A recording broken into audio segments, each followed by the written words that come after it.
We're just one day away from the release of the second annual 50 over 50 list, celebrating women who are having their greatest impact over the age of 50, well over, and proving that success no longer has an expiration date. Last year, Forbes and Know Your Value celebrated our inaugural list, which included Vice President Kamala Harris, General Motors, Mary Barra, Walgreens, Rosalind Brewer, and many, many more. We honored all of the women at the first 30-50 summit in Abu Dhabi on and around International Women's Day in March. Mentoring is the focus of this annual summit, with women from the Global 30 Under 30 lists and 50 Over 50 lists joining the likes of Hillary Clinton, Tyra Banks, Kathy Wood, and Huma Abedin. And while we have to wait until tomorrow to tell you who is on the next list, today we shine our spotlight on one woman who embodies the spirit of what it means to achieve so much later in life. Iyanla Vanzant is reframing the conversation around mental health and wellness. As a life coach, spiritual teacher, and former host of Iyanla Fix My Life, Iyanla has changed countless lives and continues to do so.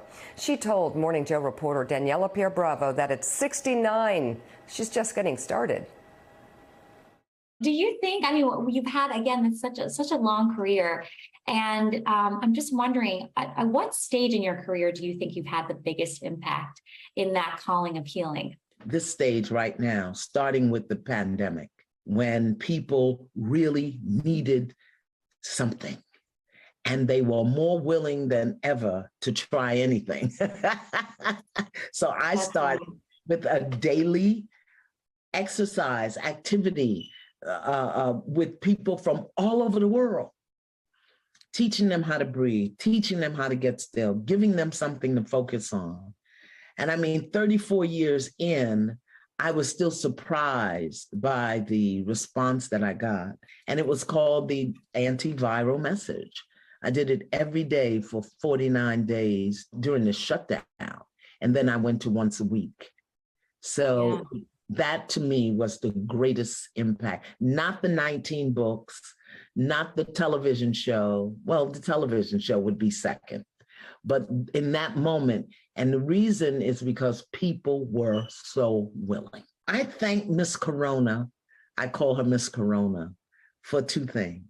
She said two things. She gave two very clear messages. Go home, get still. We don't like to get still. No. And you had to go home. Home is where the heart is. And when you get still, the issues from the heart will come up. And one of the things as women of color, not only have we been on survival mode, that we've been so conditioned, programmed, educated, taught, expected to do that we forgot how to be. And when you get into the heart, your being starts to come forward. How are you being? What are you being? Where are you being? Which overrides the doing. So I thank Ms. Corona for that, because she showed us an aspect of our lives and beingness that I think we had forgotten about. So practicing stillness and mindfulness is something Iyanla does and urges others to do every day. It got her through some of her darkest moments, including the loss of her daughter, divorce, and financial trouble. When my daughter passed and the grief was just so overwhelming, I was in the midst of my daughter passed. I was in the midst of a divorce. I had lost $1 million contract with a major publisher, and they wanted me to pay the money back. When they could have had the contract, it was pay the money back. That really took me off. And I got a pearl-handled pistol, and I was going to blow my brains out, literally. And I stopped to think, and I was like, okay, who's going to find me, and what is it going to look like? And I'm going through all of this. And I heard, from deep within, stop being dramatic. Stop it. Put that down. And this is what you're going to do. You're going to lay down and you're going to stay there till I tell you to get up. And that's what I did. I went to bed and stayed there. Wow. I mean, that's. I mean, I can laugh about it now. I couldn't laugh about it back then.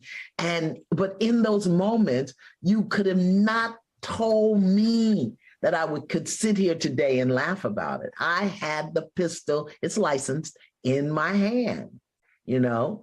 And when I started just going through and it was, for me, it was grief. That's what took me there. Grief and sadness and sorrow and not having a consistent daily spiritual practice because I was so busy rushing around and doing so much and had fallen off my practice. After the initial shock and horrification, give yourself permission to have the initial shock and horrification of whatever the change is, a loss of job, a divorce, even a health crisis. Give yourself permission. I think what happens is we try to, push through it. No. Just don't buy real estate there, stay there for a couple of hours, even a day or so. And then I promise you, it is one step at a time. One step at a time. And sometimes you'll fall over, and sometimes you'll stumble ahead, and sometimes you can barely it's one step at a time. And you may not know where that step is going to lead you. That's why, as Ms. Corona taught us, and as I did with the antiviral message, your daily spiritual practice, that is your ticket. Iyanla is changing so many lives, and I have to tell you, my phone's exploding right now with people saying how much they love her from all over the place. So to watch the entire interview, head over to knowyourvalue.com. Much more from Iyanla. We're going to have also tomorrow the 2022 Know Your Value Forbes 50 over 50 list with some really wonderful surprises. And also we'll have information on the big luncheon celebrating our honorees in New York City and our second big 3050 Summit. It's an annual event at really what is now becoming the global headquarters for International Women's Day in Abu Dhabi in March. That's the 3050 Summit. We have some big announcements about that as well. So more tomorrow and on Friday.